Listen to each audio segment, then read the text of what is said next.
بے شک رسول نے وہ زبان سے بولا لیکن الفاظ اللہ کے ہیں، کیونکہ خداوند عالم خود قرآن مجید میں ارشاد فرما رہا ہے یا تو معاذ اللہ ہم قرآن مجید کی آیت کو غلط کہہ دیں، اور یا تو پھر رسول کی حدیث کو قبول کر لیں کہ رسول جب تک نہیں بولتا جب تک اس کے اوپر کوئی وحی نازل نہیں ہوتی۔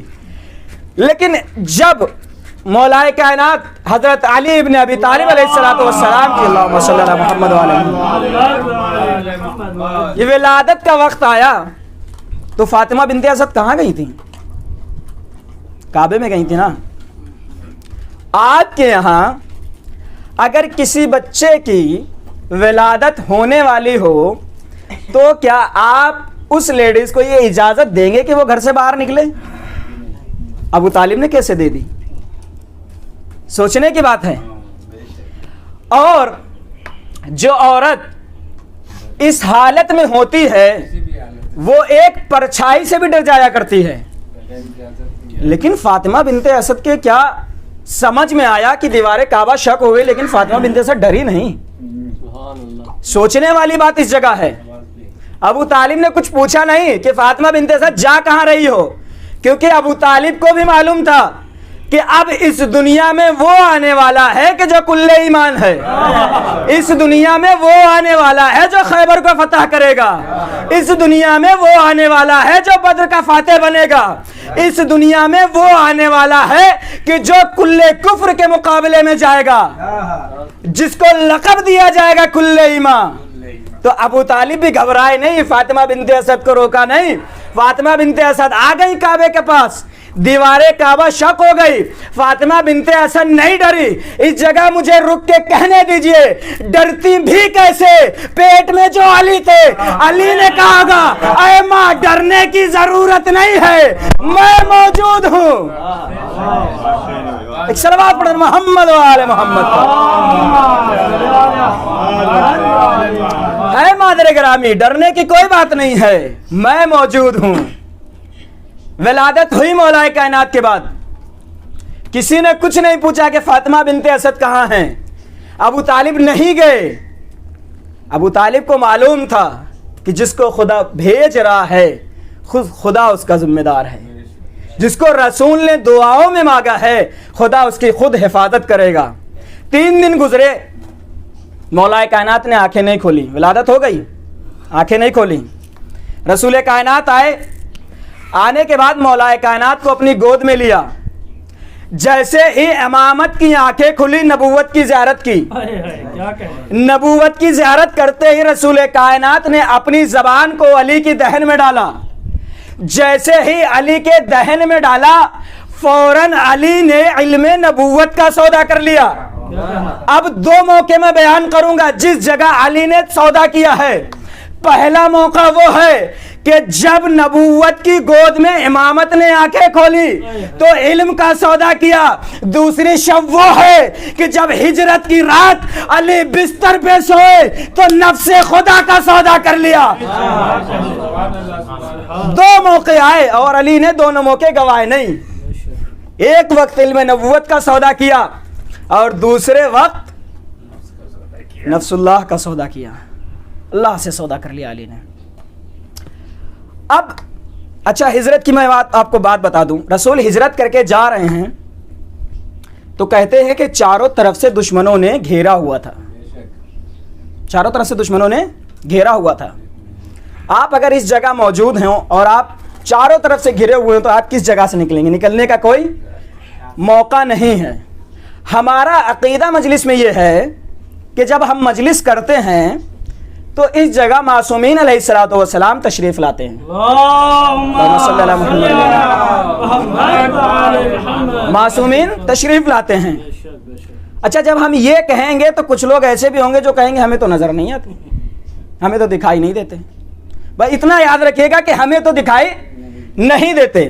آئیے ہجرت میں رسول کائنات اندر ہیں، علی کو اپنے بستر پہ سلایا، رسول کائنات باہر نکلے، نکلنے کے بعد کنکڑیاں اٹھائیں، دشمن کی طرف پھینکی اور رسول نکلتے چلے گئے, دشمنوں کو کچھ دکھائی نہیں دیا, تو اب جو بھی آپ کے پاس آئے وہ کہے کہ آپ کے فرش پہ معصومین آتے ہیں, ہمیں نظر نہیں آتے, ہمیں نظر نہیں آتے, تو جواب سیدھا سا ہے, کہہ دیجئے گا کنکڑی لگی ہوگی اسی لیے نظر نہیں آتے.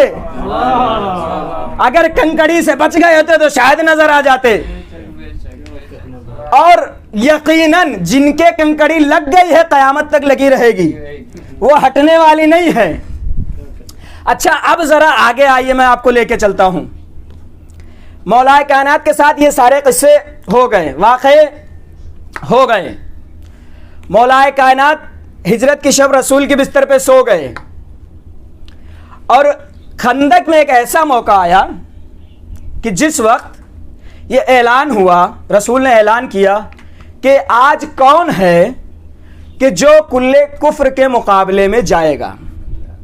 کوئی نہ نکلا, کل کفر کے مقابلے میں کوئی نہ نکلا. جو کل کفر کے مقابلے میں نہیں نکلا, میں سمجھتا ہوں اس کے پاس ایمان نہیں تھا, کیونکہ رسول نے جو کہا اس حکم کی اطاعت کرنا واجب ہے. تو کون نہیں نکلا؟ کوئی نہیں نکلا. کون نکلا؟ علی نکلے. علی نے جنگ کی اور قتل کیا. علی کو لقب ملا کل ایمان. اچھا کیا آپ ذرا سوچئے, کیا اس بیٹے کو کبھی اچھی نظروں سے دیکھا جا سکتا ہے کہ جس کا باپ برا ہو؟ کبھی دیکھا جا سکتا ہے؟ ممکن نہیں ہے. کتنا بھی اچھا ہو لیکن یہ ضرور کہہ دیا جائے گا کہ اس کا باپ ایسا تھا. لیکن میں ان سے پوچھنا چاہتا ہوں کہ جو یہ کہتے ہیں کہ ابو طالب کافر ہیں, کسی کافر کا بیٹا معاذ اللہ کل ایمان کیسے ہو سکتا ہے؟ ایک صاحب تھے, ایک انڈیا کا واقعہ, بڑا مشہور واقعہ, آپ لوگوں نے سن رکھا ہوگا, زیادہ کچھ بیان نہیں کرنا ہے. تو ان کی بیٹی کی شادی, اور انہوں نے ایک مولانا کو نکاح کے لیے بلایا. مولانا کو تھوڑی دیر ہو گئی. جب مولانا کو دیر ہونے لگی تو ایک شیعہ مومن وہاں موجود تھا. اس نے کہا کہ میرا ایک جاننے والا ہے, حالانکہ وہ ہندو ہے لیکن نکاح پڑھ لیتا ہے. ہندو ہے لیکن نکاح پڑھنا جانتا ہے. تو انہوں نے کہا کیسی باتیں کرتی ہو, میں اپنی بیٹی کا نکاح کسی ہندو سے کیسے پڑھوا سکتا ہوں؟ کہا جب تم ایک عام انسان ہو کے اپنی بیٹی کا نکاح کسی کافر سے نہیں پڑھوا سکتے, تو جو رسول ہے وہ اپنا نکاح کسی کافر سے کیسے پڑھوا سکتا ہے؟ سوچنے والی بات ہے کہ نہیں ہے؟ ایک صلوات پڑھو محمد وآل محمد. جب ایک عام انسان اپنی بیٹی کا نکاح کسی کافر سے نہیں پڑھوا سکتا, تو ایک رسول کسی کافر سے نکاح کیسے پڑھوا سکتے ہیں؟ اور رسول کو تو سارا علم تھا نا. اب بہرحال ساری باتیں اپنی طرف زیادہ وقت بھی نہیں لینا چونکہ مجلس بھی ہے. مولا کائنات نے کہا کہ میں کون سا خلیفہ ہوں؟ پہلا نہیں کہا. مولا کائنات نے کہا کہ میں چوتھا خلیفہ ہوں. پہلے سب سے پہلے آدم, اس کے بعد سلسلہ ایک نبیوں کا. یہ 3 نبی ہیں خلیفہ, اور چوتھے مولا کائنات حضرت علی ابن ابی طالب علیہ السلام. علی نے کہا اے لوگوں, مجھے پہلا خلیفہ نہ کہنا, مجھے چوتھا خلیفہ کہنا. اب یہ کوئی یہ مت سوچ لے کہ 3 خلیفہ وہ ہو گئے, ان کا تو کوئی ٹھکانہ ہی نہیں ہے. کیونکہ ہمارے یہاں خلیفہ فقط وہ بنتا ہے کہ جس کا اعلان خدا نے کیا ہو. جس کا اعلان پبلک کرے ہم اس کو خلیفہ نہیں مانتے. خدا وند عالم نے جب سب سے پہلے خلیفہ کو پیدا کیا آدم کو, تو کیا حکم دیا لوگوں کو؟ سب کے سب سجدے میں چلے جاؤ. جو سجدے میں نہیں گیا وہ کیا ہو گیا؟ ابلیس ہو گیا. خدا وند عالم نے پہلے خلیفہ کو یہ فضیلت قرار دی کہ سب کو سجدے کا حکم دیا. کیونکہ جب آپ کبھی کوئی کام کرتے ہیں تو بہت اچھی طریقے سے شروعات کرنے کی کوشش کرتے ہیں اور بہت اچھی طریقے سے ختم کرنے کی کوشش کرتے ہیں. تو خدا نے بالکل ایسا ہی کیا, پہلے خلیفہ کو بنایا, سب کو بتانا چاہا کہ دیکھو جس کو میں منتخب کر رہا ہوں اس کا تم کو سجدہ کرنا ہوگا. سب نے سجدہ کیا, جس نے نہیں کیا وہ ابلیس ہو گیا. سب سے آخری خلیفہ کو ذرا آ کے دیکھ لیجئے. سب سے آخری خلیفہ کو خداوند عالم نے خانہ کعبہ میں پیدا کیا تاکہ لوگ اس کو سمجھ سکیں. بے شک ہر امام کی فضیلت ایک اپنی جگہ ہے, لیکن علی سے پہلے نہ تو کوئی خانہ کعبہ میں پیدا ہوا تھا اور قیامت تک نہ پیدا ہوگا. جس طرح خدا ایک خلیفہ کو منتخب کر دے وہ خلیفۃ المسلمین نہیں بلکہ خلیفۃ اللہ ہوا کرتا ہے, اسی طرح حضرت علی ابن ابی طالب خلیفۃ المسلمین نہیں بلکہ خلیفۃ اللہ ہے. صلوات پڑھو محمد و آل محمد پر. کیونکہ خلیفۃ المسلمین وہ ہوا کرتا ہے کہ جس کو مسلمانوں نے منتخب کیا ہو. خلیفۃ اللہ وہ ہوتا ہے کہ جس کو اللہ نے منتخب کیا ہو. یہ ہے علی کی فضیلت. اور جو ان ساری باتوں پر عقیدہ رکھتے ہیں وہی علی کے شیعہ ہیں. بس ایک فقرے میں بتا دوں, جو ان ساری چیزوں پر عقیدہ رکھتے ہیں وہی علی کے شیعہ ہیں اور وہی کامیاب ہے. وقت ہو گیا, میں دھیرے دھیرے ربط مصائب کی طرف آ رہا ہوں. مولا کائنات کو خداوند عالم نے بہت ساری نعمتوں سے نوازا. 2 بیٹے ایسے دیے جس کا ایک کا نام حسن اور دوسرے کا نام حسین. حسن عربی لغت میں صفت کو کہتے ہیں. جو مولانا ہے وہ میری تائید کریں گے اس جگہ بیٹھے ہوئے. حسن عربی لغت میں صفت کو کہتے ہیں, لیکن خداوند عالم نے حضرت علی ابن ابی طالب علیہ الصلوۃ والسلام کے ایک بیٹے کا نام اللہم صلی علی محمد حسن قرار دیا. حسن کوئی صفت نہیں ہے بلکہ نام ہے. اب اگر باطن بھی جس کا حسن, ظاہر بھی جس کا حسن, جہاد کرے تو بھی حسن, خاموش رہے تو بھی حسن, مصیبت آئے تو بھی حسن, نعمت ملے تو بھی حسن, جنگ کرے تو بھی حسن, صلح کرے تو بھی حسن, جہاد کرے تو بھی حسن, اور اگر میدان کربلا میں تلوار لے کے آ جائے تو بھی حسن. آپ سمجھے نہیں میں کس کا ذکر کر رہا ہوں؟ جناب قاسم ابن حسن کا ذکر کر رہا ہوں. اگر تلوار لے کے میدان میں آ جائے تو بھی حسن ہے. اب خداوند عالم نے مولا کائنات کو بہت ساری فضیلتوں سے نوازا. بس ایک چھوٹا سا واقعہ, اس کے بعد بالکل ربط مصائب. مولا کائنات ایک جنگ کو فتح کر کے آ رہے تھے. عرب کا ایک علاقہ تھا, مجھے نام نہیں یاد. اس جگہ پہنچے تو کچھ لوگوں کو معلوم ہوا کہ اس جگہ علی آئے ہوئے ہیں.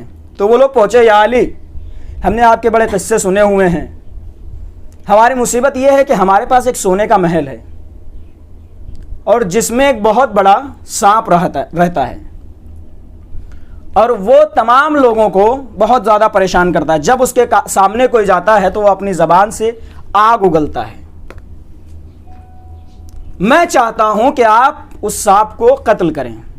تو مولا کائنات نے کہا کہ وہ سانپ نہیں ہے, وہ جن ہے کہ جو تمہارے سامنے الگ الگ شکلیں بنا کے آتا ہے اور تم کو پریشان کرتا ہے. تو لوگوں نے کہا کہ مولا کائنات اس کا حل نکالیے اور اس اژدہے کو قتل کر دیجیے. تو مولا کائنات نے کہا کہ میں جب تک تلوار نہیں اٹھاتا جب تک مجھ سے خود رسول کائنات نہ کہیں, میں جہاد صرف اور صرف رسول کائنات کے کہنے پر کرتا ہوں. تو دوسرا بولا یا علی, رسول کائنات تو مدینے میں ہیں, اب ان سے اجازت کیسے طلب کریں؟ کہا کہ میں خط لکھ کے دیتا ہوں, جاؤ مدینے. کہا کہ یا علی اگر مدینے جاؤں گا تو کافی وقت لگ جائے گا. کہا ٹھہرو. خط لکھا مولا کائنات نے, ہاتھ میں ایک پرچم دیا, ایک آبا پہنائی, لال کپڑا سر پہ باندھا اور کہا گھوڑے پہ بیٹھ جاؤ. جیسے ہی اس نے یہ سارے کام انجام دیے, گھوڑے پہ بیٹھا, زمینوں کے فاصلے ختم ہو گئے اور چند لمحوں میں مدینے پہنچ گیا. جیسے ہی مدینے پہنچا تو رسول کائنات ام سلمہ کے گھر موجود تھے. جیسے ہی وہ مدینے پہنچا تو رسول کائنات نے ام سلمہ سے کہا, ام سلمہ ذرا دروازے کو کھول دو, علی نے ایک قاصد بھیجا ہے. ہائے ہائے, کیا فضیلت ہے نبی کی نظر میں علی کے قاصد کی. اور نبی کے قاصد کی بھی علی کی نظر میں فضیلت بتاؤں گا میں. کیا فضیلت ہے؟ ام سلمہ دروازے کو کھول دو کیونکہ علی کا قاصد آنے والا ہے. ام سلمہ نے دروازے کو کھولا, نبی نے خط کو پڑھا اور جواب لکھ دیا کہ آپ اس امر کو انجام دیجئے, انشاءاللہ آپ کامیاب ہوں گے. وہ پھر خط واپس لے کے چلا اور جیسے ہی مولائے کائنات تک پہنچنے والا تھا, مولائے کائنات نے اصحاب کو حکم دیا کہ سب لوگ کھڑے ہو جاؤ, رسول کا قاصد آنے والا ہے. یہ ہے, دیکھ لیں فضیلت, سب لوگ کھڑے ہو جاؤ, رسول کا قاصد آنے والا ہے. رسول کا قاصد پہنچا, علی کو خط دیا, علی نے خط کو پڑھا اور جنگ کرنا شروع کی.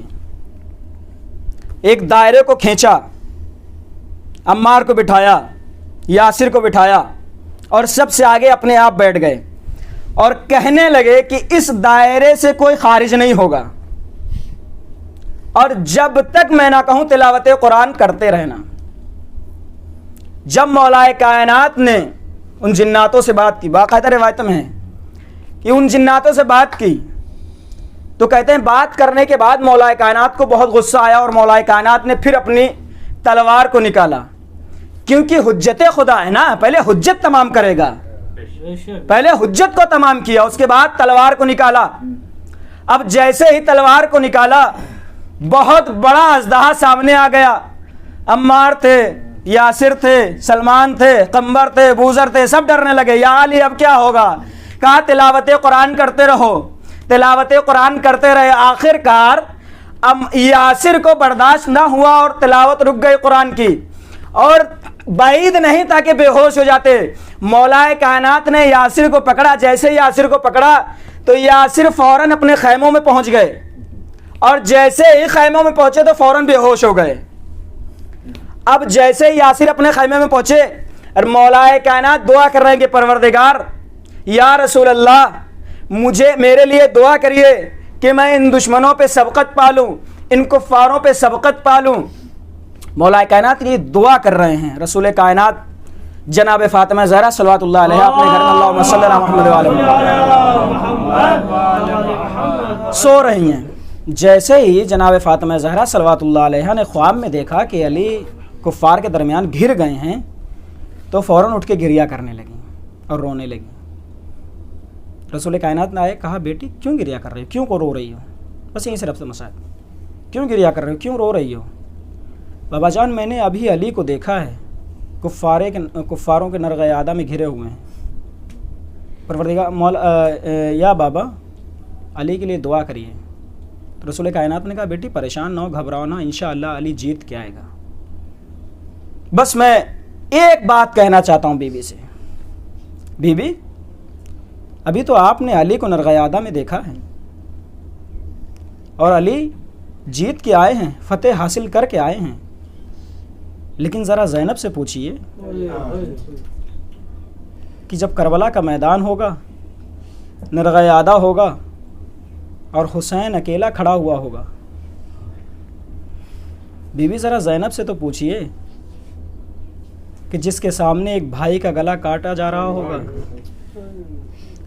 بیوی ذرا زینب سے تو پوچھئے کہ جس کے سامنے ایک جوان بیٹے کی جگر میں برچی کا پھل مارا جائے گا, بیوی ذرا زینب سے تو پوچھئے کہ جس کو اپنے عباس جیسے بھائی پہ ناز تھا اس کے دونوں بازو قلم کر دیے جائیں گے. جناب قاسم صلوات اللہ علیہ کہ آپ نے ابھی مصائب سنے, آج 8 محرم کی شب ہے نا, تو میں آپ کو مصائب سناتا ہوں غازی عباس علیہ السلام کے. بڑی مظلوم شخصیت ہے مولائے کائنات کی طرح. ایام ازا ختم ہونے کو آ رہے ہیں, کل 8 ہے, 9 ہے, اس کے بعد 10 ہے, ایام ازا ختم ہو گئے. ہر انسان اپنے اپنے کاموں میں بزی ہو جائے گا, مصروف ہو جائے گا. جیسے یہ 10 دن گزرتے ہیں, محرم کا کوئی دن ایسا نہیں گزرتا, کیونکہ ان 10 دنوں میں وہ مصیبتیں اہل حرم پہ گزری ہیں کہ جو اس سے پہلے نہ کسی پہ گزری تھیں اور نہ گزریں گی. اور خداوند عالم سے دعا ہے کہ ایسی مصیبت کسی پہ نہ گزرے جیسی زینب پہ گزری. اجرکم اللہ. میں آپ سے رونے کے لیے نہیں کہوں گا, آپ کس جگہ بیٹھے ہیں؟ کربلا میں بیٹھے ہیں. کہیں نہ ہر جگہ کوئی نہ کوئی ایسی جگہ ہے جس جگہ اہل حرم کے کسی نہ کسی خاندان کے شخص کا خون گرا ہوا ہے، جس زمین پہ آپ چل رہے ہیں اس کسی نہ کسی جگہ اہل بیت کے کسی خاندان میں سے خون گرا ہوا ہے۔ جناب زینب صلوات اللہ علیہا کا عباس جیسا بھائی کہ جس کے لیے جناب زینب بڑا فخر کرتی تھیں، جب مدینے سے قافلہ چلا ہے تو عباس نے اپنی تلوار کو باہر نکالا اور اعلان کیا کہ سب لوگ جتنے مرد ہیں سب اپنے اپنے گھروں میں چلے جائیں، کیونکہ میری بہن زینب نکلنے والی ہے۔ ہائے رے، اتنا اہتمام! مولا آپ اتنا اہتمام مدینے میں کر رہے ہیں، تلوار کو نکال کے باہر نکل آئے آپ اور سب کو گھر میں بھیج رہے ہیں، لیکن ذرا سوچئے کہ جب آپ کے بازو قلم ہو جائیں گے، جب حسین شہید ہو جائیں گے تو زینب کے پردے کا اہتمام کرنے والا کون ہوگا؟ مولا اس وقت زینب اکیلی ہوگی اور آپ کا ٹوٹا ہوا نیزہ ہاتھ میں ہوگا اور زینب خیموں کی پاسبانی کر رہی ہوگی۔ مولا حسین علیہ الصلوۃ والسلام نے ہر جگہ مولا عباس علیہ الصلوۃ والسلام کو صبر کی دعائی دی ہے۔ کسی جگہ جب کسی شقی سے ملاقات ہوئی اور مولا عباس کو غصہ آیا تو مولا حسین نے کہا بھیا عباس ابھی صبر کرو، یہ کربلا نہیں ہے۔ لیکن اب جب نہر کرانے خیمے لگ چکے، اب جب فوج یزیدی کی طرف سے یہ حکم آیا کہ خیموں کو نہر کے کنارے سے اکھاڑ لیا جائے، اب مولا عباس سے برداشت نہ ہوا۔ مولا عباس نے تلوار کو نکال لیا۔ جیسے ہی حسین نے دیکھا، اب حسین عباس سے کچھ نہ کہہ سکے، کیونکہ ابھی تک عباس کو سمجھاتے ہوئے لائے تھے کہ عباس ابھی کربلا نہیں ہے، لیکن اب حسین کیا کہیں عباس سے؟ ارے اب تو کربلا پہنچ گئے ہیں۔ عباس سے حسین نے کچھ نہیں کہا۔ جس کی بڑی عزت تھی عباس کی نظر میں، جس کو شہزادی کہا کرتے تھے عباس، امام حسین دوڑتے ہوئے زینب کے پاس گئے، بہن زینب عباس کو روک لو، کیونکہ عباس سے میں نے ہر جگہ کہا کہ عباس یہ کربلا نہیں، لیکن میں عباس سے اب کیا کہوں، اب تو کربلا بھی آ گئی ہے۔ جناب زینب نے فضہ کو بھیجا، جاؤ فضہ عباس کو بلا کے لاؤ۔ عباس ہیں، شجاعت سے لبریز ہیں، ظالموں کے سامنے ایک لکیر کو کھینچا اور کھینچنے کے بعد کہا جب تک میں واپس نہ آ جاؤں تب تک اس لکیر کو پار نہیں کرنا، اگر کسی نے پار کیا تو اس کا سر تن پہ نہیں رہے گا۔ یہ شجاعت ہے عباس کی۔ لیکن زینب نے حکم دیا، جن شجاعت بھرے ہاتھوں سے عباس نے خیموں کو لگایا تھا، انہی ہاتھوں سے بڑی مظلومیت کے ساتھ خیموں کو اکھاڑ رہے ہیں عباس۔ خیمے اکھڑ گئے، سب کچھ ہو گیا، اب عباس کی شہادت پہ آئیے۔ بچے بڑے پیاس سے بلک رہے ہیں، سکینہ بار بار عباس کے پاس آ رہی ہیں، امو بچے بڑے پیاسے ہیں، امو ذرا پانی کا انتظام کریے۔ سکا سکینہ ہے نا عباس، امو ذرا پانی کا انتظام کیجئے۔ مولا حسین کے پاس عباس بار بار جاتے ہیں، مولا مجھے اجازت دیجئے۔ اجازت کیوں نہیں دیتے؟ لیکن مولا اجازت نہیں دیتے کہ تم میرے لشکر کے علمدار ہو، میں تم کو کیسے اجازت دوں؟ اب کہ جب سب کی شہادت واقع ہو چکی، علی اکبر بھی شہید ہو چکے ایک روایت کے مطابق، اب عباس پھر گئے مولا کے پاس، کہا مولا اب تو کوئی لشکر باقی نہ رہا، اب مجھے مرنے کی اجازت دے دیجئے۔ کہتے ہیں کہ مولا حسین نے اجازت دی، جیسے ہی سکینہ نے سنا خوشی کے مارے چہرے کا رنگ لال ہو گیا کہ اب لگتا ہے پانی کا انتظام ہو جائے گا۔ سکینہ دوڑتی ہوئی بچوں کو خیمے میں گئی اور اپنی سوکھی ہوئی مشک اٹھا کے لائی اور عباس کو مشک دے دی۔ دوڑتی ہوئی بچوں کی طرف گئی، سب کو کوزے بانٹے، یہ لو باقر تم کوزا لو، یہ تم کوزا لو، یہ تم کوزا لو، دیکھو میرا امو جا رہا ہے پانی لانے کے لیے، بس اب کچھ دیر میں پانی آ جائے گا۔ اور اپنے ہاتھوں کو جوڑ کے کہوں گا، اے سکینہ ارے بچوں کو کوزے نہ بانٹو، کیونکہ عباس پلٹ کے واپس نہیں آئے گا۔ ہاں عزیزان محترم، مولا نے اجازت دی، عباس سے کہا عباس ذرا اپنے علم کو جھکاؤ۔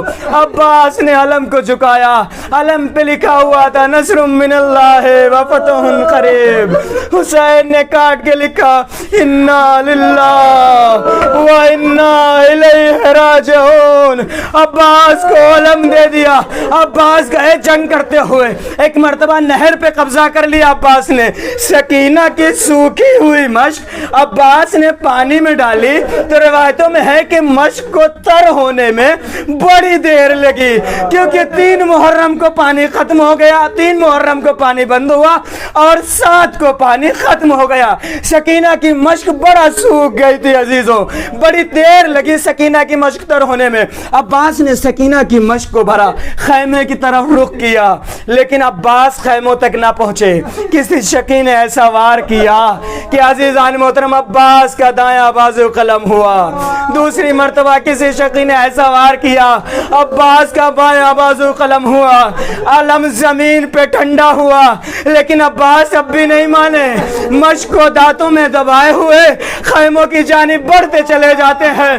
ایک شکی نے وار کیا کہ مشق چھد گئی، پانی بہنے لگا۔ ارے جیسے ہی مشق سے پانی بہنا شروع ہوا، ارے عباس کی آس ٹوٹ گئی۔ عباس نے خیموں کی طرف سے فوج اشکیا کی طرف اپنا رخ موڑا۔ روایتوں میں کسی شکی نے ایسا تیر مارا کہ عباس کی آنکھ میں تیر لگ گیا۔ ارے عباس تاب نہ لا سکے، زین سے زمین پہ آئے، آواز دی آقا، اے آقا حسین میری مدد کو۔ مولا حسین دوڑتے ہوئے آتے ہیں اور کیا کرتے مولا حسین؟ کہتے ہیں کہ مولا حسین عباس کے پاس ایسے آئے، بڑا قیامت بھرا جملہ ہے۔ مولا حسین عباس کے پاس ایسے آئے کہ جیسے کوئی 6 مہینے کا بچہ ارے چلتا ہوا اپنی ماں کے پاس آتا ہے۔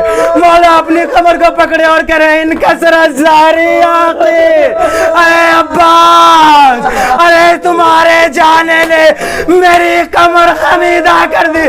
عباس کے پاس آئے، حسین بھیا عباس کوئی وصیت ہے؟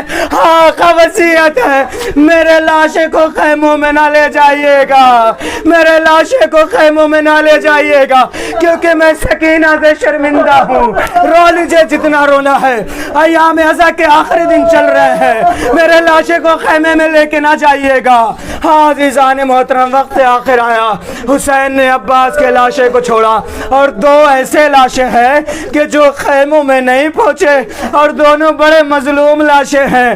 پہلا لاش عباس کا ہے کہ جو خیموں تک نہیں پہنچا، اور دوسرا لاش حسین کا ہے ارے جو خیموں تک نہیں پہنچا۔ ارے جیسے ہی سکینہ نے دیکھا کہ امو کا علم آ رہا ہے، ارے بچوں کو جمع کیا، اے بچوں ارے ذرا قریب جمع ہو جاؤ، میرا امو پانی لے کے آ گیا۔ ارے جیسے ہی بچے جمع ہو تو سکینہ نے کیا دیکھا کہ بابا کے ہاتھوں میں علم۔ سکینہ بابا سے لپٹ گئے، بابا ارے مجھے معلوم تھا میرا امو واپس نہ آئے گا، اے بابا ارے میرا امو کھارے گا۔ حسین نے کوئی جواب نہ دیا، ارے اپنی نظروں کو جھکا لیا۔ سکینہ بچوں کے پاس گئی، اے بچوں ارے کوزوں کو واپس کر دو، میرا امو ارے نہر کنارے شہید کیا گیا۔ اے بچوں میں تمہارے لیے پانی کی سبیل نہ کر سکی۔ وَسَيَعْلَمُ الَّذِينَ ظَلَمُوا أَيَّ مُنقَلِبٍ يَنقَلِبُونَ إِنَّا لِلَّهِ وَإِنَّا إِلَيْهِ رَاجِعُونَ۔